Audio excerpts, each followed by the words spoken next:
Welcome in, everybody, to another week of UFL Weekly, where we're here to talk all things UFL Weekly. I am Kyle Krajewski, joined by Mr. Beautiful, Mr. Incredible, Mr. Fantastic, Zach Cole. Zach, how you doing, my man? I'm doing fantastic. I am excited for some of these playoff scenarios that we got that we're going to kind of lay out here in front of all of our loyal listeners, and I'm excited to talk about them with you as always. Yeah, we've got. We're previewing week 8 this week, so we are 7 weeks down into the season, and of 10 weeks, that means we've got 3 weeks of regular season left. We're in for a doozy here. Right now, we have 3 teams here at the top that can clinch this week with the win. Those 3 teams are the St. Louis Battlehawks, the Orlando Storm, and the DC Defenders. Essentially, if any of them win, they win and they're in. They each have a 2-game, I guess, lead over the next group of teams. They're all sitting at Mm-hmm. 5-2, while there's 3 teams sitting at 3-4, and then 2 teams down at 2-5. Nobody's out, but they can be this week. The 2-5 teams, Columbus Aviators and Houston Gamblers, are both kind of trying to win and stay in. So, for example, both teams cannot have the Dallas Renegades win. So Columbus needs to Columbus is out with a loss or a Dallas win.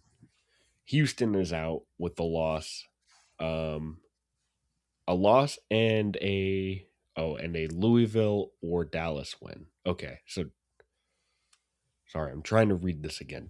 Columbus can't lose. All right, Columbus is eliminated with a loss and DC or Dallas win. Or Dallas, yeah. Houston's out with a loss and Louisville or Dallas win. Basically, Dallas is kind of keeping them a little bit afloat there. Mm-hmm. Meanwhile, this week the Stallions, the Kings, and the Renegades can't clinch or be eliminated this week, but they definitely help out their chances by obviously getting a win. I think that leads to some easier scenarios for them next week with the win. Yeah, Kyle, I just want to hop in real quick. I think it's interesting that St. Louis, Orlando, and DC all play three lower ranked teams in Houston, Dallas, and Louisville, respectively.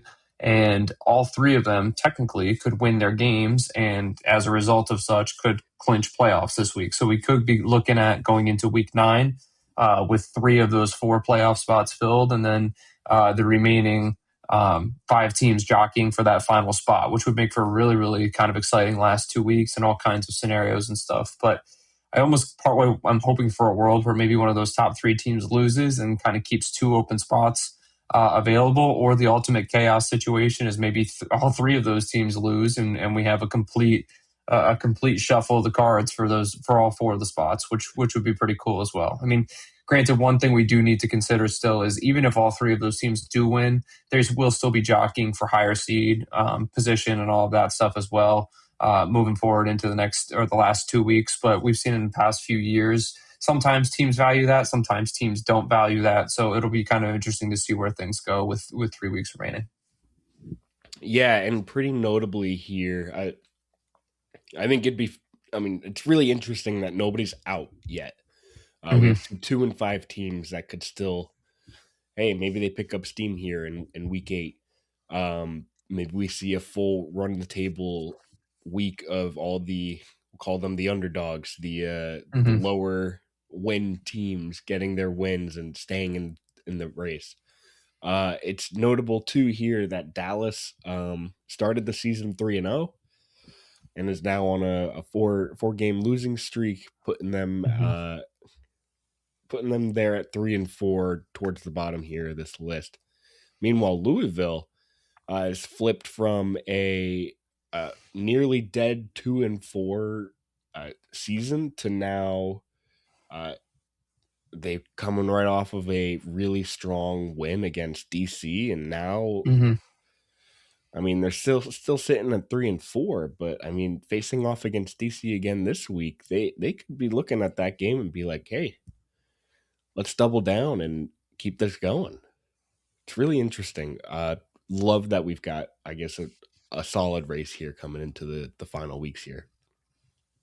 Yeah, there's a lot of scenarios, and I'm just looking at we have the playoff percentages on here, and I would love to know how accurate they are because it Yeah, feels like it's so open at this point. But there's really kind of like three separate tiers of teams. I would say there's the three favorites, which St. Louis, Orlando, and DC, all sitting at 5-2. Then there's the middle chunk, like you alluded to before, which is Birmingham, Louisville, and Dallas. Kind of interestingly, some of those teams are upswinging, some of those teams are downswinging right now. It kind of gives an interesting dynamic to that middle group. And then there's the two at the bottom.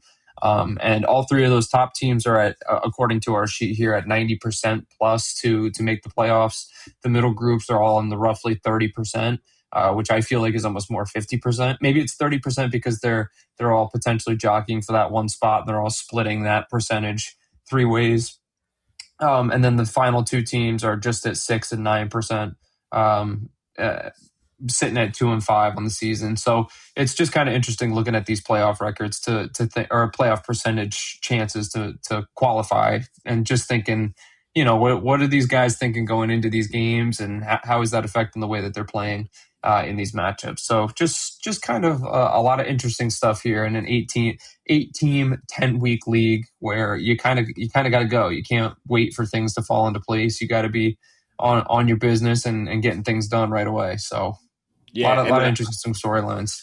I think this is the beauty too of having 8 teams but no conferences. Mm-hmm. Is that we still have this league wide race for playoff chances. Sure. We're not sitting here with an XFL division where the 2-5-2 teams have already kind of locked it up, and the 2-5 teams are just kind of waiting and just playing for the hell of it. Uh, I think we've kind of seen a pivot here with this 8-team league with no divisions, for the better, because I think this makes for a lot more exciting games here at the final stretch. Yeah, I think that's perfect. You nailed it there because I think just a couple years ago we might have even seen something where there were, I think each division was playing for two playoff spots, and we saw that the one division was clearly better than the other, and there was I want to say maybe it was the Battlehawks, or it was, I think it was the UFL division, but they ended up not qualifying one of the better teams in the league just because of that Yeah, division assigned 2-2 playoff. So I think in a small league like this is definitely kind of the format to follow, where you're giving all 8 teams an equal opportunity for 4 playoff spots, regardless of division or not. So I like what they're doing here. yeah. I think this is the optimal outcome here. And I think it could be all the way up to 10, 12, maybe even 16 teams. Maybe you have to expand up more than four, just four getting in. But really, until you're getting into maybe 16 is the breaking point, until you're getting into like an 8-8 division league or something like that, where it can almost be its own little separate sub leagues on each side. I think Yeah, that this is a great format right now that they're working with. So, absolutely. all right, Kyle. Not to belabor the points too much here, but I guess we should probably start getting into our game previews. We've gotten a little too carried away with our playoff talk, but that happens, right? Absolutely. All right. Well, let me kick us off here. Our first game of the weekend is the Orlando Storm at the Dallas Renegades. This is the Friday night game on May 15th, 8 p.m. on Fox. The over-under is currently set at 45.5 points. And the spread is favoring the Dallas Renegades, which is kind of interesting, I think. But it's minus 1.5 points in Dallas's favor. Maybe a little home team swing there. But it's funny because it's a really really controversial or contradictory point for our first bullet point here, because we have Dallas is in full crisis mode, even though they're the favorites. It's not going great for Dallas right now. They're on a 4-0 skid. We alluded to it last week, where Austin Reed has just not been good. He's been throwing a lot of interceptions, and it's really kind of been dashing their drives and causing them problems with hanging onto the ball and scoring points. So this is a must-win game, as we talked about before as well, for Dallas. So they need to get this right and hopefully put themselves back into the playoff conversation. Last week, Orlando on the other side was in a very tightly contested game with Houston. It ended up being 24-23, but Orlando did survive. They just kind of need to, I don't know, just figure out the offense a little bit more. Last week we saw Jack Plummer only had 130 yards passing. We were doing some math on that. He came in at 152, but he took a couple sacks, which dropped his total down a little bit. So it just looks like they're trying to kind of right the ship. I think the story of these two teams is that they're both just kind of middle of the road. I don't really think that they do anything outstanding right now. We'll talk about some of the other teams in a little bit for having great defense or offense. I think both of these teams are just kind of trying to figure it out still, even though eight weeks into the season, we would hope they would have it figured out by now. But Dallas is just trying to survive. Orlando's trying to kind of clinch and get themselves back on track. They had a hot start and have staggered a little bit here in the latter half of the season. It's just going to really come down to can the quarterbacks figure it out? Can they clean it up? Austin Reed needs to really kind of get his act together and control the ball a little bit more. But if he can do that, he's definitely going to give the Renegades a chance here to potentially win some games. Orlando did just allow 414 yards to Houston offensively and 367 the week prior to Birmingham. So the defense has been really weak, and Austin Reed could definitely make this be a bounce back game for him. So we'll have to see what happens in this game, but I think that this could be a get right game for Dallas to help put themselves in position. Or if you want to buy into the storyline, Orlando is looking to try to seal things up and get back on the right track. So long story short, Kyle, one more time, the over-under is at 45.5 points. Dallas is the favorites. They are -1.5. What do you got in this one? Oh, I mean, I feel like does Vegas know something about this Dallas team that maybe we don't? I don't know. It's hard to consider here. I'm really not sure. Well, either way, I'm taking Orlando plus 1.5. I think Orlando is the better team. They're 5-2. And obviously a record doesn't dictate how good a team is, but I feel like Orlando is the better team here. Yeah, give me that Orlando plus 1.5. I'll also take the over here.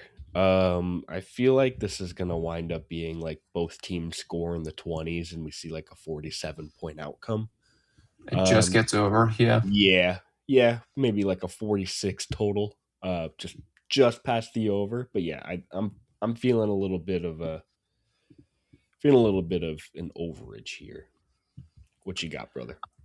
I think I like where your head's at. I do think I am with you on Orlando plus the points, +1.5. I just, again, it feels like maybe Vegas knows something we don't, but that just feels like too much of a gimme right now. And I don't really love the fact that Austin Reed can't seem to figure it out under center.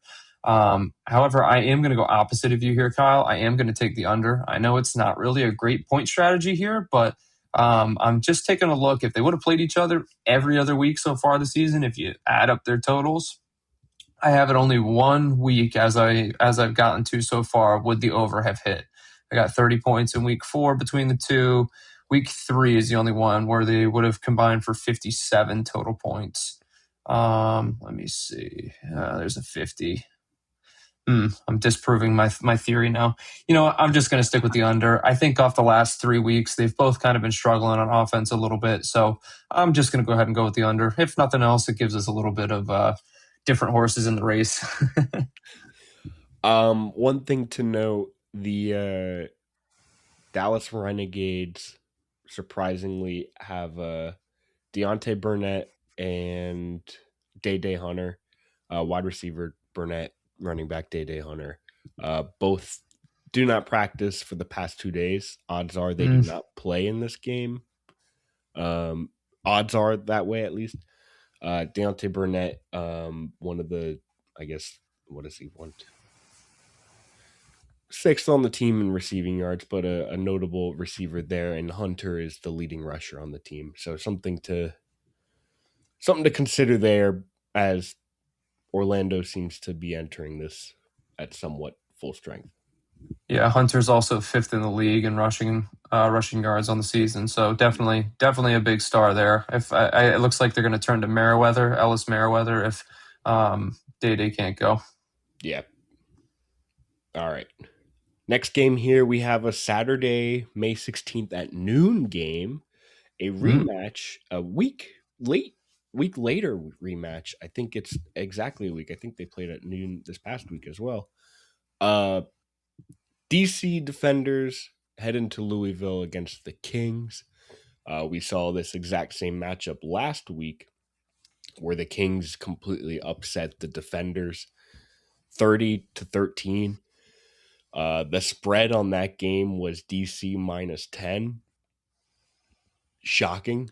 Uh, DC entered the first half up 13-3, or maybe it was, hold on. It was Yeah, 13 no, it was 3. 13, Yeah, 13-3. Yep.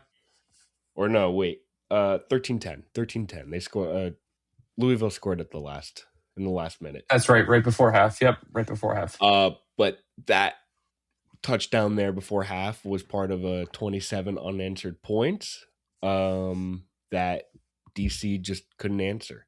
DC's now been shut out in the second half of back-to-back weeks. This past week, Teamu threw 2 second half interceptions, and now is tied for the league lead in interceptions with 7. Chandler Rogers, you sent me this clip because it was wild. See, I couldn't watch the game live, but this rocking hit that Rogers took from Derek Roberson, drawing an unnecessary roughness flag, that was like the turning point of this game. Um, so both teams are kind of coming into this game with something to prove. I think Louisville is kind of trying to like still continue that momentum that they had there, while DC's just like, well, you can't just embarrass us and get away with it. Louisville won basically because they ran the ball. They gashed DC for 145 yards, despite having prior to that week the worst run offense in the league. Um, so if DC wants to win, they're going to have to put a stop to that. Um, I didn't mention it, but DC is favored in this one at -6, over under set at 45.5. I feel like that's still pretty generous. But I mean, we saw DC dominate their opponents every week before this. Uh, so it's kind of like, all right, are they getting back to business this game, or what can we kind of expect here? Um, Little bit of a tricky toss up here as DC is favored again after just getting uh, completely shocked, I'd say, last week. So Zach, looking at this game, DC favored again, -6, over under set at 45.5. What you got for me? I'm very conflicted on this pick here. I think it just there's a saying it's hard to beat a good team twice, and I think Louisville with that huge comeback might have gotten a little bit lucky. Obviously, a lot of things had to break their way for that to turn out the way that it did. So I think I'm going to go DC here, and yeah, I'll go DC -6. I think. I don't know. I think that they're just the better team overall, and I'm hoping that things kind of bounce back and get back where they need it to be. As for the over under, I think I'm gonna go over in this one. Um, they Okay. do. They yeah. I don't know. I don't really have a great reason on either one of these picks. I'm kind of just going off gut feeling here. I think when all else fails, just pray for the points. So I'll go with over 45.5. I think that this one is bound to be more high scoring than the first game we talked about, which the over under was also set at 45.5. So screw it. Give me the points. Zach, I am joining you for both of those picks, DC -6, because I think DC. I think they're the most complete team in this league. I feel like a rough week last week is just something kind of pushing them to be like, all right, we gotta get our shit back together, and that's Yeah. probably what we'll see this week, especially against the familiar foe. Um, and then over 45.5. I think DC goes right back to being their high scoring selves. Well, hey, maybe Louisville gets a little bit more points in here too. 30 points last week is nothing to shy away from. I think that's a great score for them, but I think a lot of that game was run on momentum. But hey, Louisville, I would love to see that again. That was a fantastic, fantastic outing. Absolutely. It was a fun game to watch. Yeah, I like where your mind's at on both of those. Obviously, because I'm going with the same picks. It's the old great Bold, minds think alike right bold. there. Okay, third game of the weekend is another Saturday game. Just a couple hours after kickoff in the Louisville DC game Yeah, it is going to looks be like we Houston get at.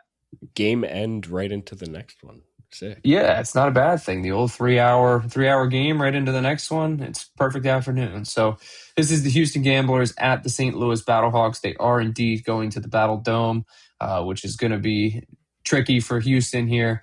Like I alluded to, it is the Saturday game, 3 o'clock p.m. Over under at 45.5 is the number of the week this week, man. This is the third straight game Yeah. that we're looking at over under at 45.5. Excuse Wait, are me. they all at? Yeah, they are. Wow. Oh, great. The bookmakers were just like 45. I don't know. Yeah, 45 45 points. sounds right. 45 sounds right. They just took the average, the mean of all the other games, and was just like, okay, it comes out to 45.5. Just Oh, make that the actually, line from now if you on. want to change, the live odds right now are presently Gamblers Battlehawks 44.5. So we'll see. Oh, okay. Hey, that point might come in handy down the road Hey, here. it So might. all right, well, look at that. We're always on top of our stuff here. Over under is now 44.5, according to our live odds. And the spread is set at St. Louis -7.5 here. They are favored, home team advantage. So a couple storylines at play here. St. Louis, if they win, they clinch a playoff game. And it's going to be they're at home playing in this game, which is another key factor. They are 3-0 at home right now.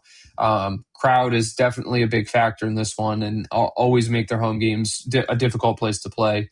However, Houston did some interesting things last week. Houston did outgain Orlando by Yeah. almost 250 yards, which is just nuts, despite losing the game. The issue is they just can't score in the red zone. And I think we've said this like for several weeks now that they just cannot finish drives no matter what they try to do. But yeah, that still continues to be the story. They were 1 for 5 last week in the red zone.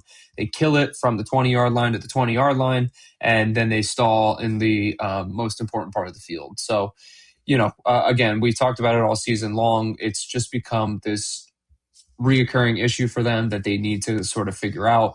And I think that Coach Kevin Sumlin tried to address that last week because he actually ended up pulling Hunter Deckers from the game and put in John Reese Plumlee down the line to hopefully change some of that luck.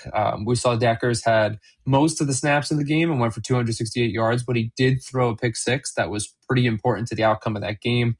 As we talked about, Orlando ended up winning by 1. So but John Reese Plumlee did do some nice things in the game. I believe he was only 1 for 3. I think he only had 3 passing attempts. Let me double check that. Yeah, 1 for 3. But he did that one completion was a 49-yard completion for a touchdown. So can't argue with that. And he had 2 rush attempts for 12 yards. One of them was a gain of 11. So couple interesting things there. So if nothing else, it gives Sumlin a couple different cards to play where he's kind of got that dual threat, threat in his dual threat ability in his pocket with Plumlee.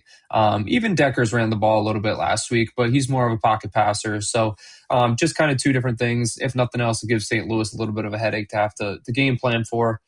On the other side of the ball, not really much to talk about with St. Louis. They've kind of been crushing it as of late, sitting at 5-2 atop of the standings. Jarvion Howard has been their go-getter. He leads the UFL in rushing. He's got 356 yards on the season and about 50 a game. And Houston's defense is kind of prone to giving up rushing yards to opposing running backs. So this definitely could be a storyline for this game where we see Howard get going early and he just kind of controls the pace of the game, especially if Houston can't punch it in the end zone when they need to. So If all of that works out for St. Louis, and if Houston just kind of continues to be what we've seen so far, this could be a little bit of a long game for the gamblers. So we will definitely get to see what goes on in this one. They are in the basement of the standings here, if I remember correctly. Houston is sitting at 2-5, and a loss in either a Louisville or Dallas win would eliminate them from playoff contention here. So a lot of interesting things to kind of take into consideration. It's going to be a tough one for Houston, I think, but at the end of the day, and anyone's got a shot in this league. So, with that being said, Kyle, give me your pick on the game one more time. St. Louis are 7.5 point favorites, and the over under is 44.5. All right. I do think Louisville is probably the best team in the league right now. You did it again. You got the St. Louis Louisville bamboozle going again. Oh shit. How does this keep happening to me? I think We gotta St. ask them Louis. to move. Let's just make Louisville Kentucky. We'll make them the Kentucky Yeah, Kings. they're It's alliteration. King. Yeah, they just become the whole state of Kentucky. Oh man, how do I keep doing this? I'm looking right at St. Louis. I think St. Louis is the most like I think they're right now playing some of the best football. Ooh, 7.5 though. That's steep, but I'm taking it. St. Louis STL minus 7.5. STL. Maybe that's how I have to refer to them. STL. STL. Get rid of Lewis completely. And Houston's been scoring fine. Got a lot of 17s. Yeah, Houston's very, very middle of the road in scoring. They're pretty Yeah. consistent, though.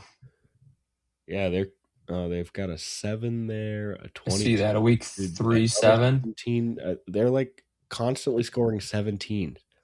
Yep, between 17 and You 24 know, points, I would say. call it right now. It's going to be a 30-17 game. Give me the over 44.5. Ooh, wow. Calling a shot right there. I love it. That's good stuff. I am going to ride with you on the St. Louis minus 7.5, Kyle. I do think that they are crushing it right now. I think they're playing really good football. They beat the Aviators last week by 11. Week before that, they beat the Kings by 13. They're just kind of playing dominant football right now. I really like what they're doing. You have to go all the way back to week 4 for their last loss. So I like them minus 7.5, and I think I'm going to go under in this game. I know that's kind of crazy because you just talked about Houston's consistency on offense, even though they're extremely inconsistent when it comes to scoring touchdowns. I do think that the St. Louis defense is really, really good, and I think they're going to give them a very hard time with getting down into that red zone and even trying to attempt field goals or put points on the board. So St. Louis will do what they got to do. They'll control the game on the ground with the run game, kind of work that clock a little bit. I think points are going to be a little bit harder to come by in this one, so I'm going to go under. Bold. Final game of the week here. We have the Columbus Aviators at Birmingham Stallions on Sunday at 1 p.m. Eastern. Over under set here at, like all of them, 45.5. Birmingham is favored by minus 3.5. Birmingham is riding off of a solid overtime win against Dallas last week. Meanwhile, Columbus can be eliminated this week with a loss. They need a win and some help. Aviators are currently just 2-5 with what we calculated or what is calculated. We didn't run the calculations. I found these calculations with a 6% playoff chance. Columbus, though, still has the best run game in the UFL, averaging 138.9 yards per game, and still having 4 guys in the top 10 and leading the league in rushing yards. Birmingham, though, allows 106.9 yards per game on the ground. So the Aviators kind of have a favorable ground game matchup in line here for them. We know that this team just loves to just ground and pound with just all of them. And odds are we'll see them kind of continue that method here in this game against Birmingham. Meanwhile, DTR for Birmingham, I think he's just kind of brought the life back into this team on a two-week win streak here. I think both in overtime. No, I don't think this time. I No, don't think. No, I don't think week no, it was last. 6 was. No, it was late game win though. Um, he's brought some life into this team. This team was looking pretty rough a few weeks ago, but with DTR at the behind center, things are looking a little bit better. The only thing that kind of remains a concern for him are the turnovers, kind of keeping the other team still in the game. Columbus's defense has the worst turnover margin in the league, though. So a clean DTR means a pretty solid path to victory for Birmingham. Another guy worth mentioning here, Jaden Mickens for Birmingham, currently leads the league in both receptions and receiving yards. He's been kind of a key guy in this team for the past few weeks. And I think him and DTR have a serious connection that I think we're just going to keep seeing. Just great to see. So, Zach, final game of the week. Over under 45.5. Birmingham favored at -3.5.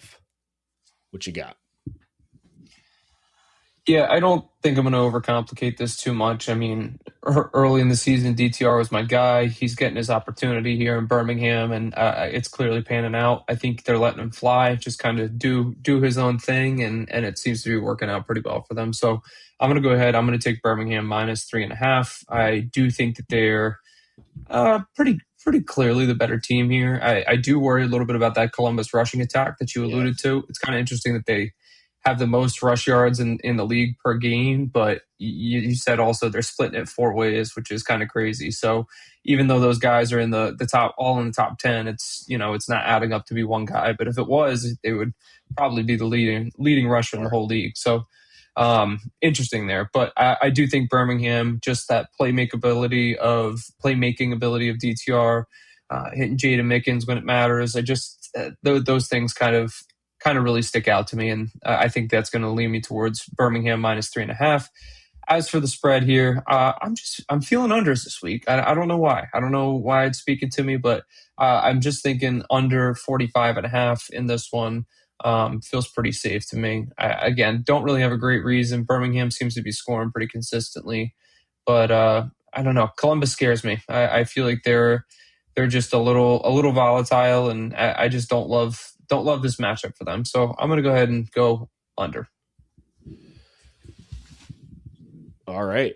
I think I'm joining you on both of those, unfortunately. I think Birmingham, I don't know. I picture a 4-point win here for them. Annoyingly so. I think they've been playing some really close football, but I think it's going to be. I keep staring at this 21-17 win over Dallas last week for Birmingham, and it's just like, yeah, that feels like how this game's going to wind up.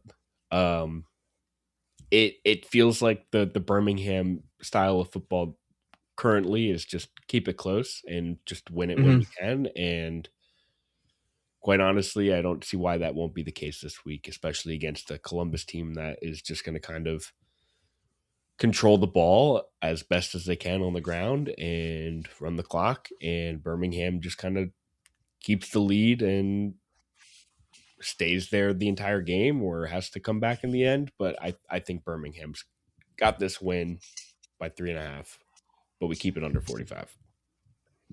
Yeah, I love what you said about the 21-17, Kyle. That feels like a lot of points, but in reality, that's the under in this one. So I think that's a great call by you there. Yep. Yeah. I think we've got, hey, who knows? Maybe all these games end at 45 points total. As Vegas assumes it will.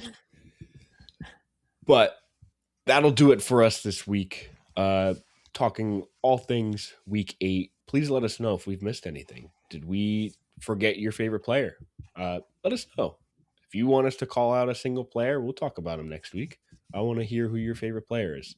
Also, let us know what you think the playoff picture is going to look like? Are we going to see that shake out completely this week, or are we going to kind of have to wait until we see these top 3 teams make their locks until next week or the week after or never? Considering nobody is locked in, hey, who knows? Maybe one of those top 3 teams just completely falls out. I don't think they will, but hey, league of opportunity. No one's safe. Zach, looking at all these games, we haven't given our stamp Mm-hmm. here of our game of the week. So I want to Oh hear it man, from you. Have any thoughts here? I think it's pretty hard to argue with the rematch. Yeah. I think Louisville, DC, DC at Louisville, I should say, has to probably be the one that's circled. I think even though we see one of the bigger spreads of the week in that one in -6 towards DC's favor, I don't know. I think there's a lot of storylines in that one, and after what we saw last week, I think that's got to be the winner.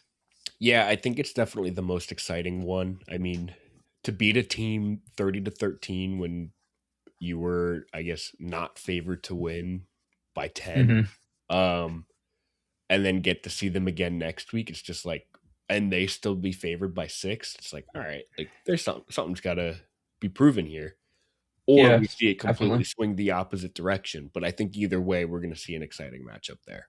Yeah, I think you're right. I totally agree. Week. Yep, I love it. So thank you for tuning in.